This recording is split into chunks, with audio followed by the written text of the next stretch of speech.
Welcome to the sixth video in the Our Faith, Our Vote issue education video series.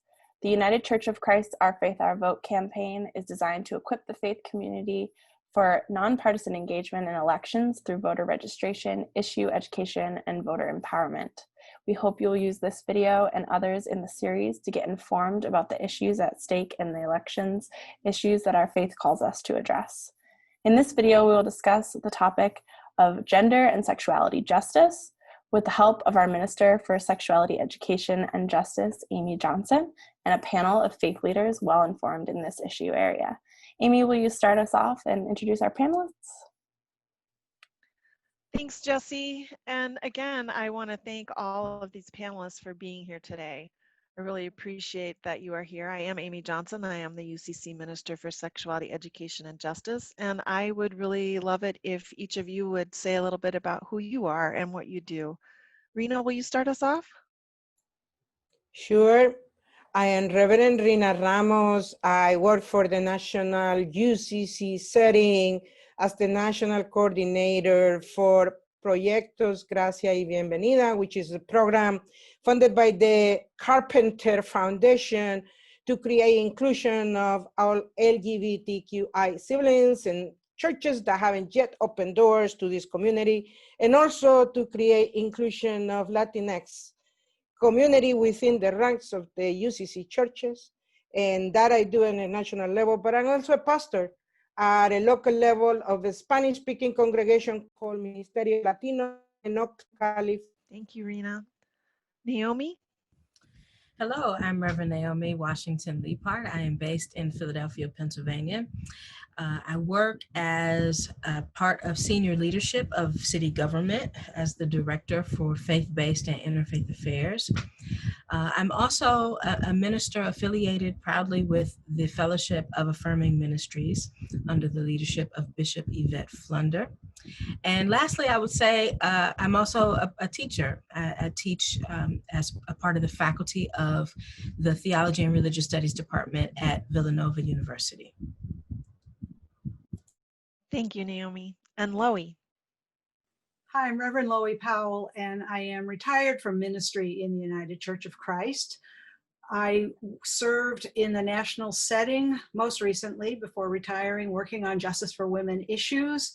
And prior to a major restructure of the denomination, I was the last executive director of the Coordinating Center for Women of the United Church of Christ. I'm currently helping Tracy Blackman, Reverend Tracy Blackman, with a women's table, an advisory group that has come together to see what we can do to help the United Church of Christ continue to effectively address issues of gender justice. Wonderful. And again, thank you all for being here. So we have this little election coming up pretty soon, really soon, and I would love to hear from each of you just kind of overall from your perspective and from the lens that you bring here today. I know you all have many lenses, but definitely from what you've each described as what you do and who you are in the world right now. I would love to hear what you think some issues are specifically that are, quote, on the ballot this election. Whether that doesn't necessarily mean a specific piece of legislation, but what rights, what justice pieces do you see that are on the ballot, especially as they relate to gender and sexuality? Naomi, will you start us off? Sure. So I'll start with what may be the most obvious, given the recent death of Supreme Court Justice Ruth Bader Ginsburg. There is a lot at stake with the destabilizing of a progressive voice on the Supreme Court. And the stakes are incredibly high, maybe disproportionately high, for women, for Black women in particular, for trans women of all experience, for queer folks. And so, you know, we know that there are some Supreme Court decisions on the docket right now. There are some cases that will be decided after the election, conveniently enough, particularly around the rights of queer parents to adopt children and to foster children. Many of the adoption agencies that certainly have name and reputation and longevity in our communities are faith-based organizations, are managed, if not completely run according to religious ideologies. And those religious ideologies tend to be conservative, tend to be, I would say, discriminatory against people like me, people who are queer and want to parent, people who I think even come from a more progressive or liberal worldview. And the Supreme Court is scheduled to hear cases this fall that would determine whether or not these faith-based adoption agencies, these foster programs, can intentionally and deliberately discriminate against queer parents for religious reasons. So I think that the whole question of religious freedom and what it means and how it manifests itself in a legal context is a question that hangs in the balance. It hung in the balance before Ruth Bader Ginsburg died, and certainly with the impending appointment of someone who will not embody a progressive voice on the court. There's no question, I think, that not only will new decisions be made that undermine the flourishing of Black, Brown, Indigenous people, of trans folk, LGBTQ people in general, of women, but there are some decisions that have been made by the Supreme Court that stand to be at least reevaluated, if not completely dismantled, with the continuing, I think, bias of our court system, not just at the Supreme Court level, but also as it relates to all federal courts and state courts. So I say all that to say that our judicial system, I think, is always precarious, right? We always are at the behest of these elections that happen. And certainly now, with another 4 years of this regime, we are likely to see even more judges appointed who do not have the best interests of our most vulnerable in mind. So that, to me, is a significant concern.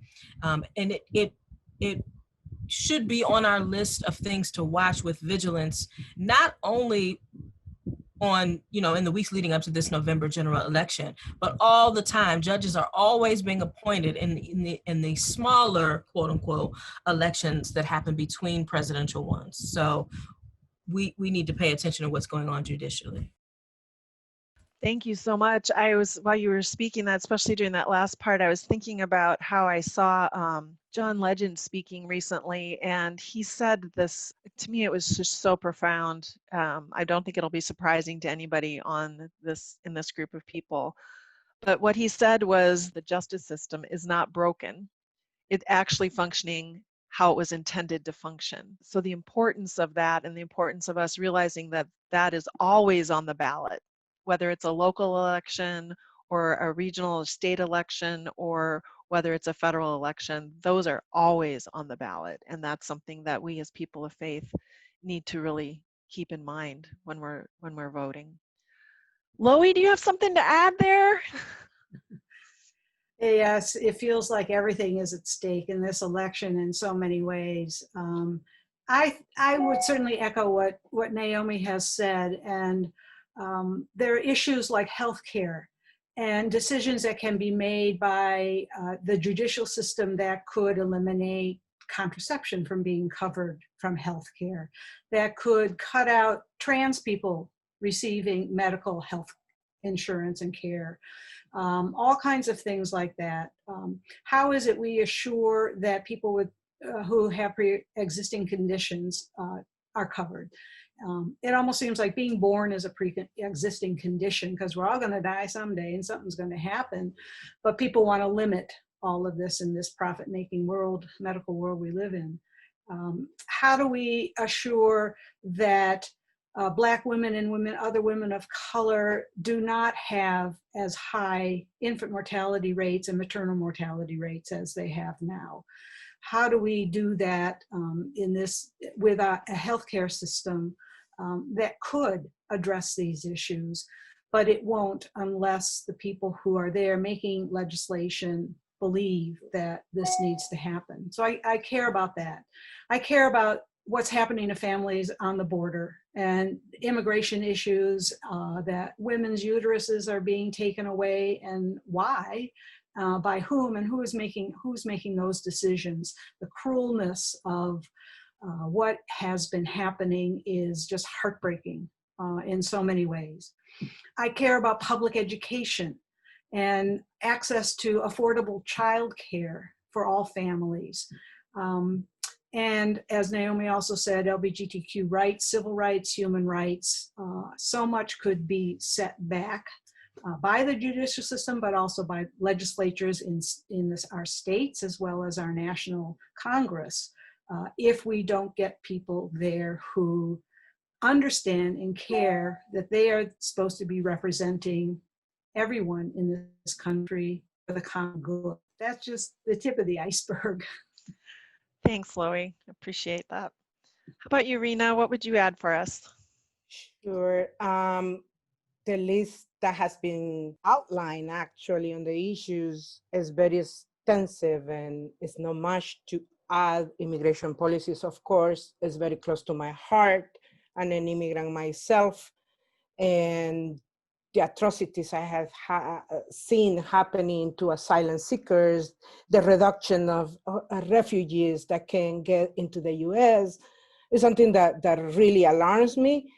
And every corner of our lives is going to be affected by who gets to run this country, by who are local representatives, and all the elected officials that are going to be running on these elections.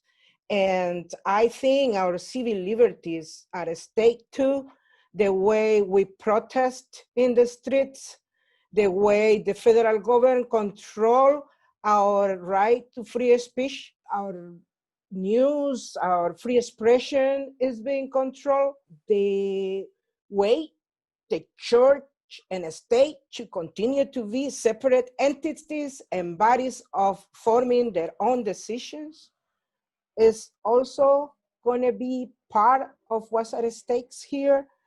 So I feel like the air we breathe is going to be part of what gets decided in November, because climate change is a reality, but not often understood by the people who are currently running and exercising their power on daily decisions about how we impacting climate change. There's not much to add, but it is urgent that we get out to exercise our right to vote. Thank you. And as you're all talking, I'm thinking about this this other kind of giant thing that's on the ballot this year from my point of view, and that's generally misinformation. There's so much misinformation out there. There's so much different information. There's so much doubt being sown intentionally, it seems right now, that all of these things are justice issues and are things that are important to the common good. And in terms of being a minister for sexuality education and justice, I see that as well. Misinformed campaigns trying to keep information from our youth and our parents about things that impact, because sexuality education impacts our health, it impacts our well-being, it impacts economics, it impacts who we are and safety and healthy relationships and caring about each other and all kinds of things. So that's something else that I see that is on the ballot as well. Can I add one thing also? Sure. Which is on the global stage. I think part of what's on the ballot too is our country's involvement in those organizations that provide healthcare, especially reproductive healthcare, to women in other parts of the world, and support for LGBTQ people in other parts of the world. We have been withdrawing our participation and our partnership and our funding from such organizations, and it's really HIV/AIDS as well. We really need to re-engage and recommit our country's resources to those health issues that affect our global partners. Yeah, absolutely. So when we think about all of these things, all of these incredibly urgent, important issues that affect, as Rena was saying, all aspects of our lives, and we think about candidates that everyone is looking at and the information that's out there, what are some questions? What do you think people need to be looking for in a candidate? And what kinds of questions do you think that people should ask regarding these issues? Rena, let's start with you this time. I want us to ask our candidates and our representatives, how are you going to protect my civil liberties to express myself when there is discontent for the way you are ruling me? How concretely are you going to plan to get us ahead of economic collapse of the pandemic? These times are going to be affecting triple or double the marginalized communities that our churches, our faith communities are in connection with. And we already seeing the effects of that marginalization. People are going to end up homeless. And so I want to know specifics on how we are going to be helping and create a network of support for those who are going to be affected the most. I want to hear concrete answers. Politicians that just give general answers on fantasies are not going to fulfill my desire to move forward. So concrete plans on how we're going to have an economy that is not oppressive to the people who are already on the bottom. Thank you. How about you, Naomi? What would you have us ask? Sure, yeah. So one question I think is really important, and it doesn't speak to policy, so I wonder about why it doesn't rise to the top of the kind of question list, but I think it's very important, particularly for people of faith. Who are your communities of accountability, right? Who do you answer to, right, is another way of phrasing that question, because I think that, if I can show you the folk I answer to, I can demonstrate what kind of decisions I'll make, right? Because you make decisions with your accountability kind of partners in mind. You make decisions that will keep content your investors, right? And I mean investors in both a financial and non-financial way, right? Who's investing in you, right?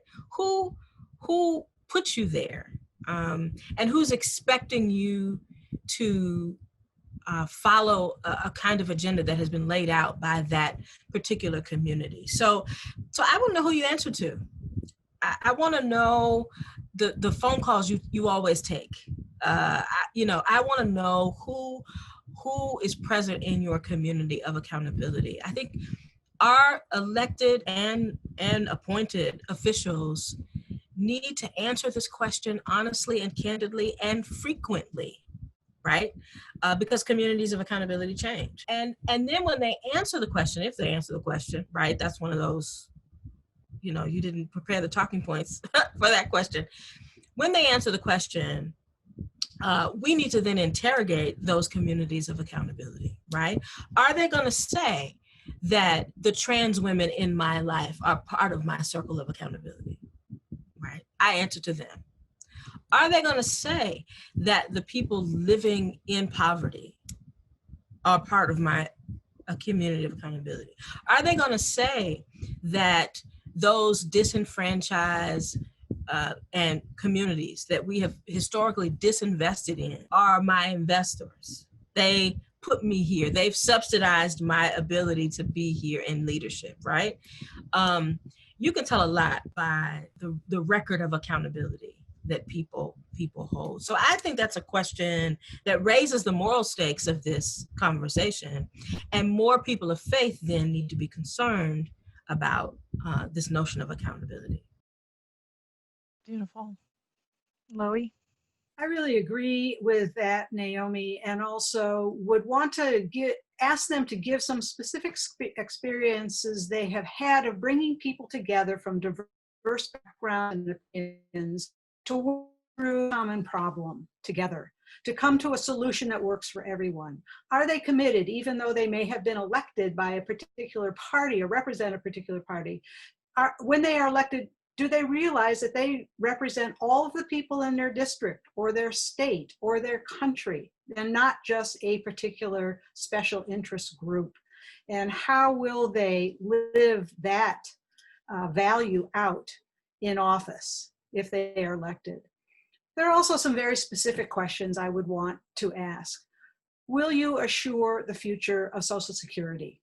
As someone who relies on my Social Security income, and looking at you as the younger generation, you are going to need Social Security someday. It needs to be there. And it's especially important for women when they retire, because often we have not earned what men have earned during our lifetime of employment. We do not have pensions per se in the same way.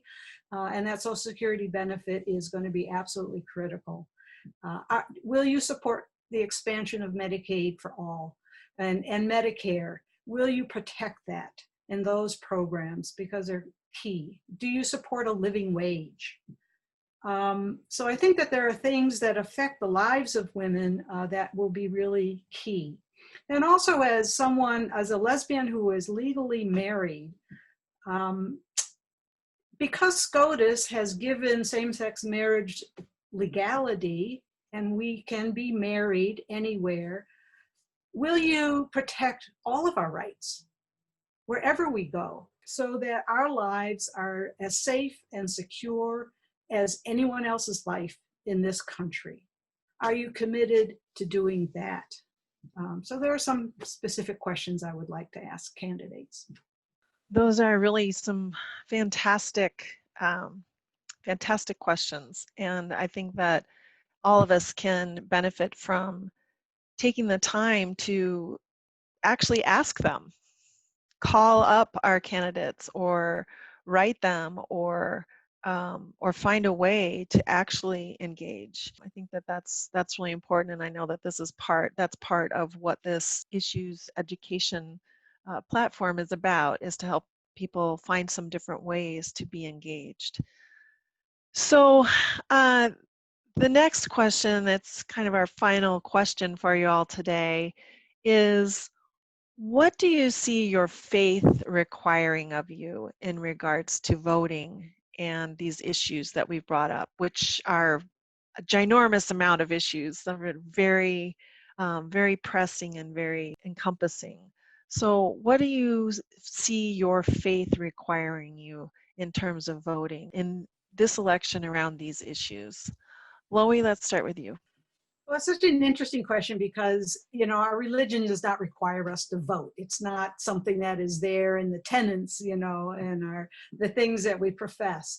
But in our tradition here in the United Church of Christ, we believe that God has always favored the oppressed and the forgotten, the lonely and the hurt, those who have been marginalized. So we participate in community with each other and for the common good for all of us. So my faith tells me to support people and legislation that makes life better for everyone, that does not discriminate, that does not cause people to be pushed off to the side and be told that they don't have a place here at all.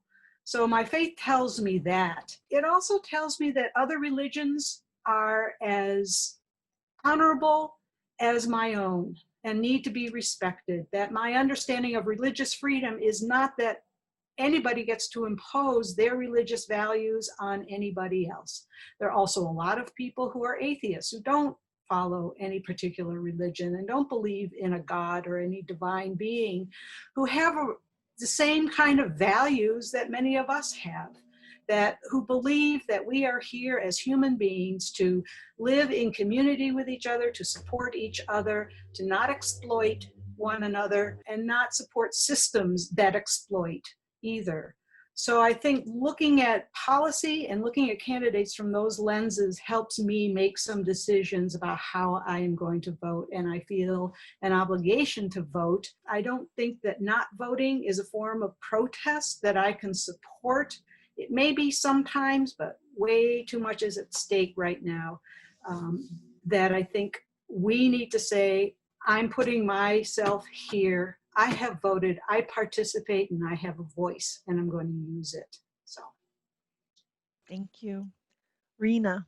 My faith tells me to feed the hungry, to bring good news to the poor, and to visit those in jail and liberate. And if that is what my faith and being a Jesus follower means to me, and if I have any capacity, like my right to vote, to make those things happen, that's what my faith is telling me to do, to make sure I don't neglect the privilege I have. I am a US citizen by naturalization, which is a word that I don't really like, because I not being naturalized to belong, but I'm a US citizen, despite the process on how it is called. And that is a great privilege. How many people are risking their lives to come to this country, to have the dream, to live here, to be free of persecution. And then I have the right to decide. Then my faith calls me to use that privilege to make the dream of kingdom of justice happen in this earth. Thank you. Naomi. Yeah, so one thing that I think my faith calls me to is a kind of shame-free, contempt-free voter engagement work. And I qualify the voter engagement work with shame-free and contempt-free because I think that there have been lots of kind of moralizing messages transmitted, particularly over the last, 6-7 months. And that messaging, I think, is landing on some who have been disillusioned and disenfranchised from the political process in a way that invokes a kind of shame, a kind of contempt. And, so I think that what we've got to do is frame voting as, first of all, part of a strategy, part of full citizenship, full engagement, and not the whole of civic engagement. And then we've got to really pay attention to the reasons why people have been utterly unimpressed or indifferent with not just this political season, but all political seasons.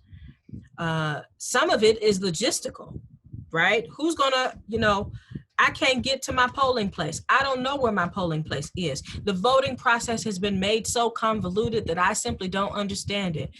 We've been doing some research here in Philadelphia trying to kind of test sample ballots to see, how do people understand what they're looking at, right? And we see that people, generally need some help walking through the ballot, right? And I have to look at that as part of the systemic oppression that attempts to disenfranchise us from full participation in this process. It's intentionally complicated. Information, as you said, Amy, is intentionally distorted or perverted. And so I think that we must engage potential voters who may be on the apathy train right now as human beings who have every good reason to be on the apathy train, given the history of politics in the United States, but who are, by virtue of that reaction, deeply concerned about what's going on politically. Kind of like, I don't care to participate because I've seen what is happening. I've engaged the process and it has not worked for me, right? That indicates an interest in what's going on. And so tapping into that interest, framing voting as one part of a wider strategy of work that we must do, framing voting, and this was what was helpful for me, as harm reduction, right? My faith requires me to do no harm. And voting is a harm reduction strategy. We see that there's harm, and voting is one way to reduce the harm. That's calling on the ethical imperative of doing no harm. The other thing I would say, I was thinking about this. I've been reading some Octavia Butler, who wrote the Parable series. One of her books is called The Parable of the Sower. And so I've been thinking a lot about this parable of the sower as we find in the biblical text. You know, voting calls us to plant seed on good ground, right? To find the good ground. And that's what, I mean, I think, Reverend Amy, to your question about what questions should we ask people who want to lead us, right? We're trying to find where the good ground is to plant this seed, right? And we're trying to make good ground, that the accountability doesn't rest solely on the elected officials, appointed officials, that we too are creating the politics around us. And so we have to make and be good ground for seed to grow and to thrive. So those couple of thoughts that I have around how my faith is calling me to be and to do in this moment of voting. You know, I agree with everything that you all have said. And I would lift up a couple of other things, and then they echo some things that you all have talked about already. And one is that there are so many ways to love each other. There are so many ways. And so my faith calls me to think about how we need to love each other and find ways to do that, and participate in a system, like you said, Naomi, to plant seeds on good ground that will increase our loving for each other. And the other thing came up for me is, you know, Jesus was somebody who asked us to question, to whom are we accountable, right? To whom are we accountable? And so as we're asking that of our officials, I think we also, as people of faith, need to ask that of ourselves. To whom are we accountable, and what are we then voting for?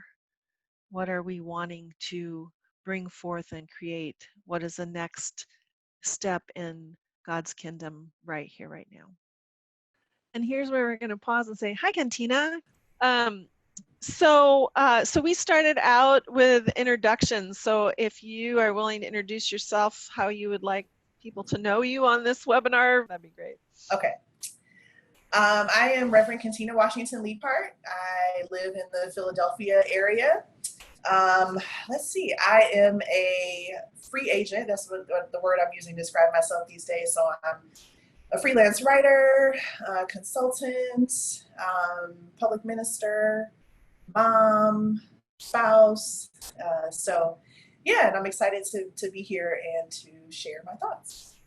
Great. Another question we asked is, what sort of, from the lenses that you walk in the world with right now, what kind of general issues do you see on the ballot in this election? So it doesn't necessarily have to be legislation, but just kind of general issues. What do you see on the ballot?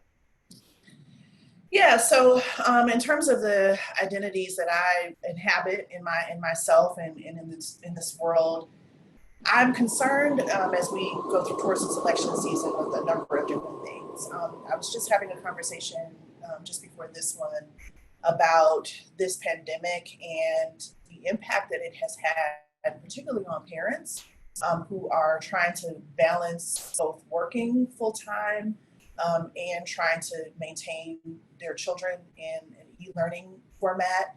And there's been a lot of conversation, gendered conversation, in ways related to how this pandemic and the way that it was handled is going to negatively impact the careers of many women for generations. And so I'm thinking a lot about reproductive justice, and within the reproductive justice framework, thinking about access to affordable childcare, thinking about access to affordable healthcare for women and families. I'm thinking about the ways that disproportionately crises like these impact, how they impact the most vulnerable children in our society, and how the ways that this pandemic were handled are going to have ripple effects on the achievement of young children educationally for years to come.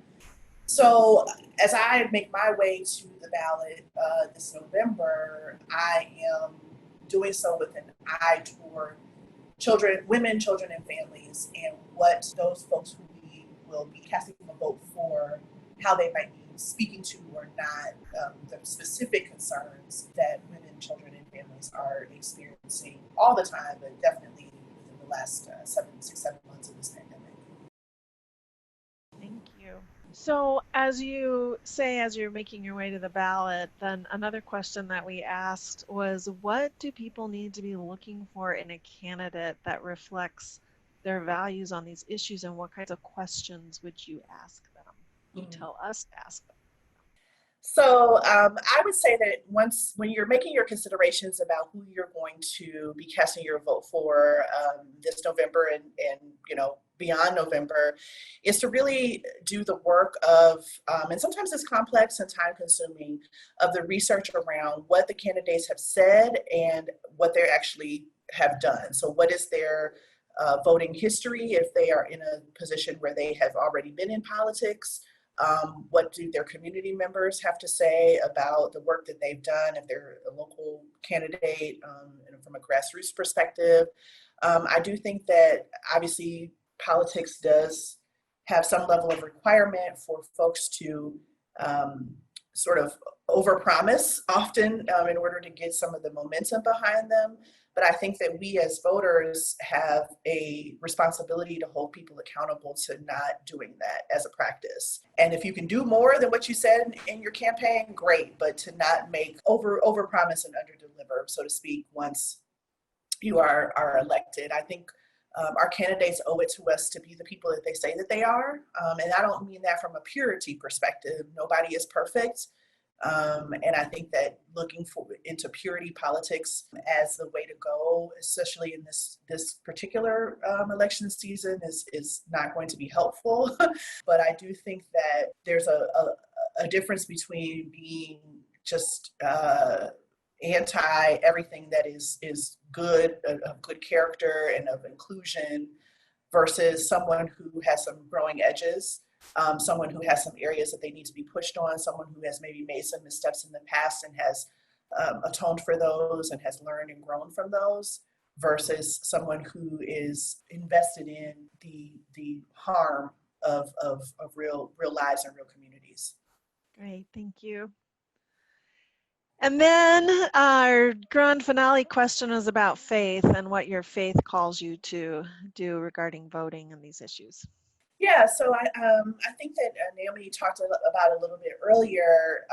I think that my faith is always compelling me to think about harm reduction. So how can I participate in assuaging someone's harm, or how can I participate in a process or a set of circumstances such that their harm or their burden can be reduced or can be lightened. And so I think that participating in the voting process is but one big and small way that I think, contribute to the burdens being lessened, the burdens being lifted, not only on me and maybe others that look like me, but on the most vulnerable in society who really do need candidates and people in positions of leadership to have their best interests or to be in conversation with them about what their best interests are, and to take those back to the respective halls of government, et cetera. You know, as I said at the top of this, you know, my consideration is always about how marginalized communities are being impacted by political decisions, how marginalized people are being impacted by folks who are making decisions for them that have no connection to them, that have no true interest in what concerns them, what matters to them, what pains them. And so I look forward to participating in a process whereby we can invite people to walk together with us and to be in leadership with us or of us that actually care about folks who are experiencing significant harm, significant hardship, significant pain in our society. Great. Thank you. So I just want to take this opportunity to once again extend my deep gratitude to Reverend Loie Powell and Reverend Cantina Washington Leapart, Reverend Rena Ramos, Reverend Naomi Washington Leapart for being here today with us and talking about issues of gender and sexuality justice. They're all on the ballot this November and many, many times in many, many ways throughout our lives as we move forward. So we hope you found this helpful. Jessie? Thanks, Amy. Thanks for bringing us all together. And thank you to those watching this video in the Our Faith, Our Vote issue education series. We hope you will use this information to inform your participation in the election season, and that you'll share what you have learned with others in your congregation and in your communities. Please take a look at our videos and other resources, and check your voter registration at our website at ourfaithourvote.org.